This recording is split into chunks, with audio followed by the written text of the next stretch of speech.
During the mulaqat, while speaking to the Naib Qaid Tarbiyat, Hazur emphasized the importance of encouraging Ansarullah members to observe their 5 daily prayers. فجر کی نماز پہ کتنی حاضری ہوتی ہے کبھی دیکھا ہے آپ نے آپ کی مسجد جو ہے؟ جی جو ویک ڈیز میں تو 8 سے 10 ہوتے ہیں، لیکن ویکینڈز پہ جو ہے وہ تقریباً 80 سے 90 اور 100 بھی ہو جاتے ہیں ویکینڈز پہ فجر میں. اور مغرب عشاء پہ؟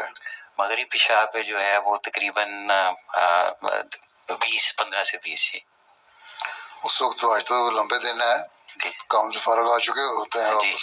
سستی ہے حضور پر. پھر تو انصار میں سستی ہے تو باقی کیا حال ہوگا؟ جی انصار کی تربیت کریں گے تو ان کی اگلی نسلوں کی تربیت ہوگی نا. انصار کی تربیت نہیں ہوگی تو نسلوں کی تربیت بھی نہیں ہوگی. یہ بہت ضروری ہے. Hazur also addressed the National Secretary for MAL.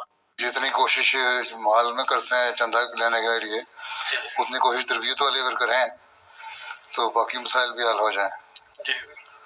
اب عشرہ مال تو بناتے ہیں، عشرہ تربیت نہیں بناتے اتنا، اور اس کے پیچھے پڑے رہتے ہیں چندہ دو چندہ دو چندہ دو ہیں. کبھی پیچھے نہیں پڑے، نماز پڑھو نماز پڑھو نماز پڑھو، قرآن پڑھو، حدیث پڑھو، حضرت مسلم صاحب کی کتب پڑھو.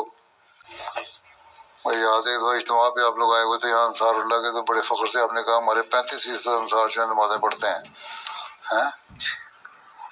تو یہ تو کوئی کمال نہیں ہے، 35% انصار نماز پڑھتے ہیں یا باجماعت نماز پڑھتے ہیں.